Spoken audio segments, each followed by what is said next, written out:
que c'est vrai que on survole la Terre, on voit les choses d'en haut, on n'est pas complètement à l'intérieur, et c'est vrai que moi, mon truc aujourd'hui, c'est parler beaucoup de réchauffement climatique et de parler des problèmes de la Terre, et qu'aujourd'hui, quand je parle avec des scientifiques sur le terrain, que je rencontre régulièrement pour pouvoir légender mes photos et essayer de comprendre un peu mieux, ils sont tous très très très inquiets. Et quand je vois ce chiffre incroyable officiel qu'aujourd'hui on a perdu 30% du vivant sur la Terre, 30%, c'est énorme, et qu'on sait qu'il y a des milliards de gens qui se soignent uniquement avec les plantes, ben voilà, c'est une chose qui me choque.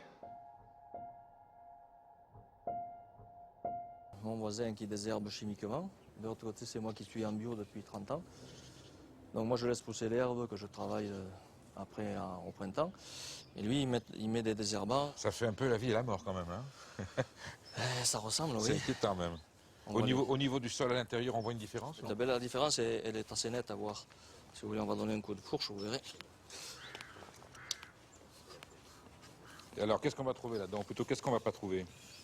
On va voir au niveau de la structure la grosse différence.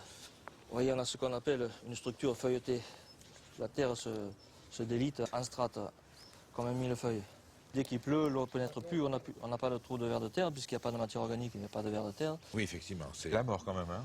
Et voilà. l'eau glisse là-dessus. L'eau glisse dessus, si elle faisait que glisser, ce ne serait pas grave, mais chaque fois, il y a une partie des argiles qui floculent et qui sont emportées. Donc, si vous voulez, chaque pluie, on a une partie qui est de la terre qui s'en va. Et le gros problème, je vous dis, c'est qu'on perd cette argile, qui est le réservoir. On va se retrouver avec du sable et des cailloux. Donc ce sable et ces cailloux, ça va faire un support et on va faire du hors-sol. Et alors là, ici, qu'est-ce que ça donne quand on creuse? Ici, qu'est-ce qu'on va trouver? On va trouver une structure particulière. On va deviner tout de suite, qui est complètement différente. On appelle ça une structure grumeleuse. Oui. Donc au lieu de faire des couches plates, ça fait des petites boules, des petits agrégats. Donc c'est le complexe argilo-humique qui est en bon état qui permet de... Vous voyez, il y a des vers de terre. Oui, qui permet de faire ça. Et qui forme cette structure particulière en forme de petites boules qui permet à l'oxygène de pénétrer et qui permet à l'eau aussi de pénétrer. C'est bon signe d'avoir du ver de terre, non? Il vaut mieux, oui, en principe. C'est eux qui font le plus gros du travail. S'il y a à manger, ça veut dire que la plante aussi a à manger. Exactement, d'autant plus qu'eux, ils transforment la matière organique sous forme assimilable, de façon organo-minérale. C'est magnifique, c'est une terre vivante, ça, on est d'accord. Voilà, ça c'est une terre vivante. Hein? Maintenant, c'est les générations qui vont me suivre qui vont en profiter. Ouais, vous vous rendez compte que le niveau du sol était là où l'herbe l'a maintenu. Et si vous prenez le point de greffe de la vigne, oui, on a perdu 30 à 40 cm de sol. Donc en 30 ans. Si on continue comme ça 30 ans de plus, on est au rocher. C'est-à-dire que l'eau, quand il pleut, elle dévale et voilà, elle érode. Et elle arrache et elle emporte tout. Donc ce sont des eaux boueuses qui évacuent. C'est de l'eau chargée de boue chaque fois qu'il s'en va. Alors que si ça pleut ici, qu'est-ce qui va se passer? Ça s'infiltre. Quand je dis aux parents, vous faites mal manger vos gamins, c'est pas porteur électoralement. Et quand je dis à mes amis agriculteurs, vous faites peut-être pas des cultures bien saines pour la santé, c'est pas là non plus bien porteur électoralement. Je me mets du monde à dos. Mais il faut s'en mettre du monde à dos, mais en toute amitié. En toute amitié. C'est comme ça que les choses avancent. Je pense que si on était beaucoup en bio, je ne sais pas si on arriverait tous à manger en céréales. Si on mangerait des pâtes tout le temps.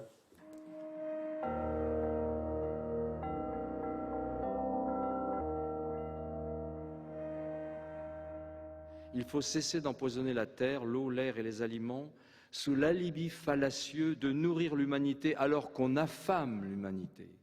C'est pourquoi, face aux dérives du modèle agricole dominant, il faut une réforme en profondeur pour préserver la santé et l'environnement. J'affirme haut et fort que l'on peut produire autrement, durablement, des denrées alimentaires de haute qualité sanitaire en quantité suffisante, avec des performances économiques bien supérieures aux méthodes industrielles, pour peu que l'on cesse de remplacer les paysans sur la terre par des molécules chimiques.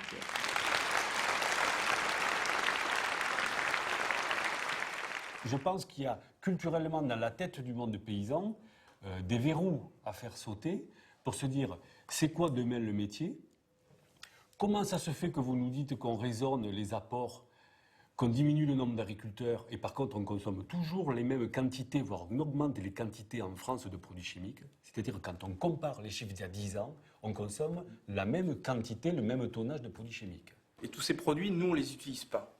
D'accord? On est bien d'accord. Tous ces produits, on commence par le Roundup, hein, qui a été attaqué parce qu'il pollue les nappes phréatiques. On s'en aperçoit seulement. Nous, on n'utilise pas tout ça. Et on arrive à faire des productions. Moi, j'ai travaillé 10 ans en agriculture chimique et il y a des choses que j'aurais jamais mangées que je faisais, quoi. Ça, c'est clair. Bon, Qu'est-ce que vous voulez dire? Qu'on ne mange pas que les légumes et les fruits, on mange aussi la chimie qui est dedans, c'est ça? ouais, c'est sûr que ça y reste. Hein. Il y a pas de... J'ai travaillé dans des grosses propriétés. C'était impressionnant, les produits phyto qui étaient utilisés. Qu'est-ce qui vous a fait le plus peur? Qu'est-ce qui vous a le plus marqué? La quantité de... J'ai travaillé en Camargue, la quantité de produits qu'on balançait dans l'eau, dans les rizières, qui allaient tout directement au Rhône. Quel type de produit? Beaucoup de désherbants.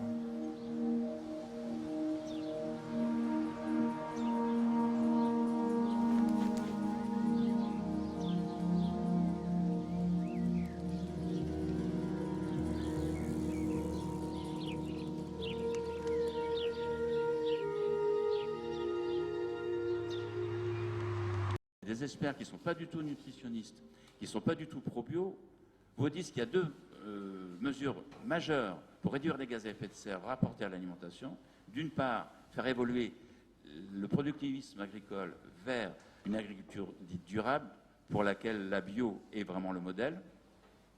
Et il y a encore une autre mesure qui serait encore plus efficace, c'est de réduire la consommation de viande à l'échelle de la planète. Globalement, on consomme beaucoup trop de viande. Sachez que 55% des protéines végétales qui sont produites de par le monde sont faites pour nourrir le bétail qui ensuite va nourrir l'homme. Si une partie de ces 55%, disons même pas la moitié, un bon tiers, allait directement dans l'assiette de l'homme, vous voyez que d'emblée on disposerait d'une réserve alimentaire considérable et que par conséquent pour lutter contre la faim dans le monde, on n'aura pas besoin des OGM et de ce genre de supercherie, pour rester poli.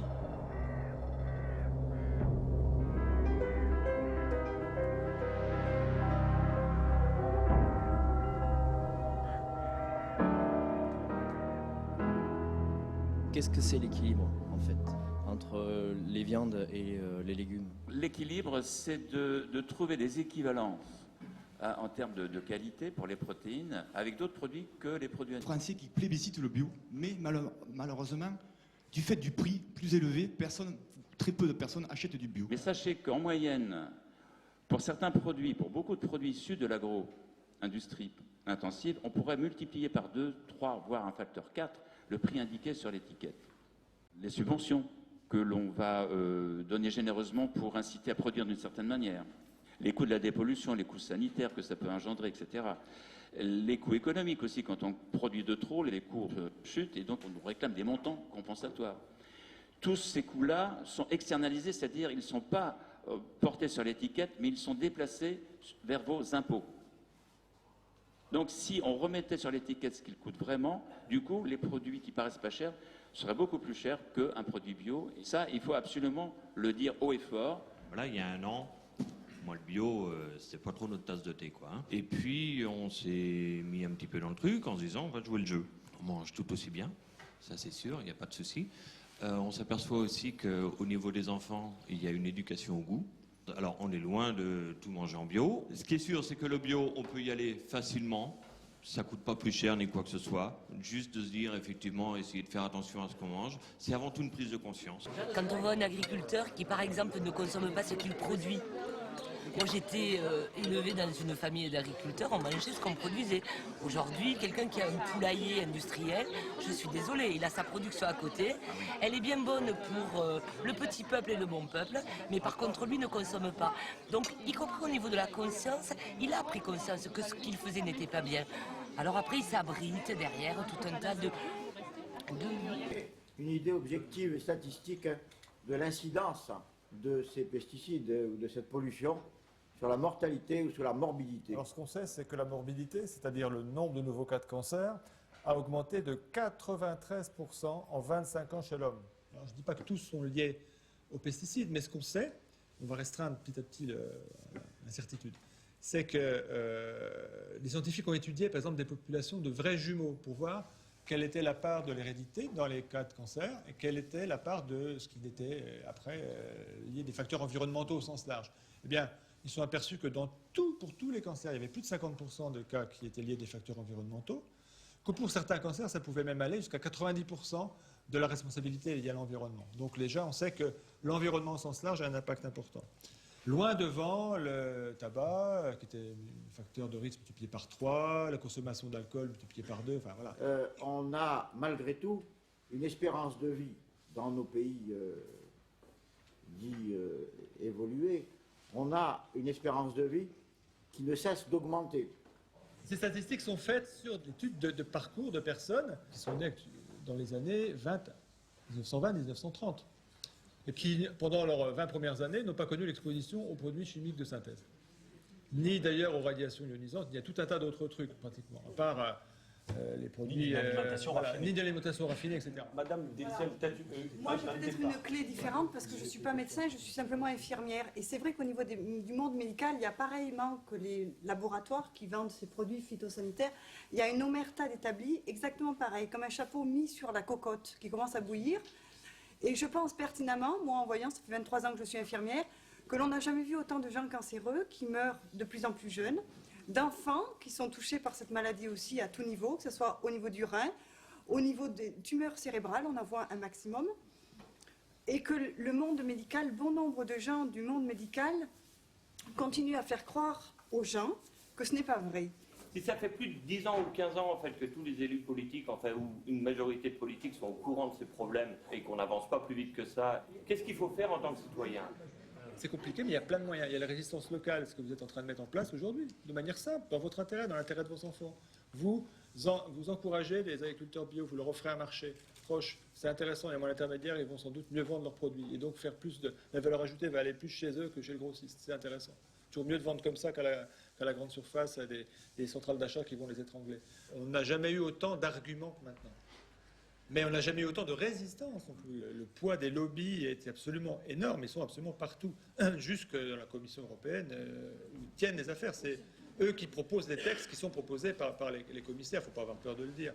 Qu'est-ce qu'il faudrait faire pour que dans ma commune, à Saint-André-de-Rivière, la cantine soit aussi bio? Vous changez de municipalité? Toute plaisanterie mise à part. Je crois que notre démarche, elle n'est pas démocratique, je tiens à le dire. C'est un conseil municipal, on est 13 qui l'a décidé. Ce n'est pas la population, on n'a pas fait un référendum. Et voilà. Puis on n'a pas dit aux Barjacois non plus, notre position en matière alimentaire, c'est votre position. On a pris la nôtre de position et on essaye aujourd'hui de la faire partager. On nous avance le coût. Mais le coût de la santé, ça n'a pas de prix. Ça avait un coût de faire chauffer le sang contaminé. Alors on ne l'a pas fait chauffer. Combien ça a coûté de ne pas l'avoir fait chauffer en sous et en drame humain? Combien ça a coûté? Le drame humain, il a été là, et au fond, les sous, on en a dépensé 3 fois plus. Donc on n'a pas fait passer le comptable d'abord. Ça, c'est une indication de gestion municipale. Ne surtout pas faire passer les comptables d'abord. Faites passer votre conscience en premier. Voilà la chose. C'est la réalité des choses au niveau des pesticides, au niveau des produits chimiques. Par contre, là où il faut l'aider, c'est à sortir de ces contraintes économiques, psychiques, idéologiques qui l'amènent à ne pas bouger, à ne pas faire jouer la clause de conscience. Il faut arrêter ça. Mais arrêter ça, ça veut très clairement dire qu'il faut une nouvelle politique agricole commune pour ce qui est des pays de l'Europe de l'Ouest, qui consiste en quelques mesures très claires. Les 9,5 milliards d'euros qui sont donnés actuellement à nos agriculteurs, on se donne 5 ans, on les redistribue à la restauration collective, on commence par les écoles primaires. Eh bien écoutez, si vous transférez ces 9,5 milliards d'euros aux 2,7 milliards de repas servis annuellement par an en France, vous accroissez le prix d'un repas de 3 euros, vous faites plus que doubler le prix des repas donnés à la restauration collective en France, vous relancez la demande dans l'agriculture française dans des produits de qualité et de proximité. Les agriculteurs qui ont toujours demandé à être rémunérés par les prix et non pas par des subventions comme des mendiants pourront enfin vivre sérieusement de la vente de produits de qualité avec une reconnaissance sociale qui sera celle de notre alimentation et ça ira dans le sens d'une lutte anti-cancer. Je suis sûr que cette proposition peut être agréée si on s'y met maintenant, si on parle non pas de la politique agricole commune dans le sens qu'est-ce qu'on peut défendre sur les avantages acquis, mais de se dire que oui, il y a une autre alternative possible pour le plaisir du plus grand nombre. Je suis sûr qu'on peut, à l'échelle d'ici un an et demi, renverser la vapeur et faire en sorte que la politique agricole commune devienne une politique modèle.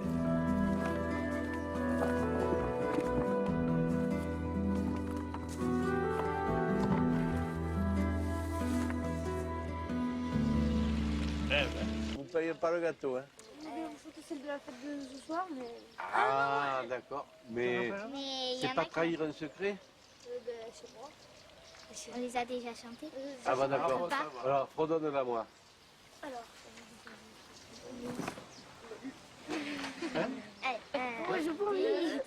Le ciment dans les plaines coule jusqu'aux montagnes, poison dans les fontaines, dans nos campagnes. Le cyclone en rafale, notre histoire prend l'eau, reste notre idéal, faire les beaux.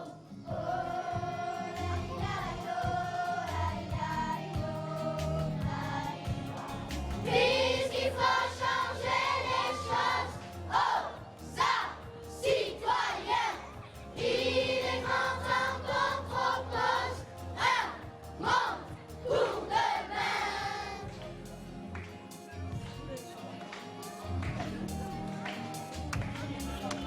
Aux arbres citoyens, quelque part à prendre.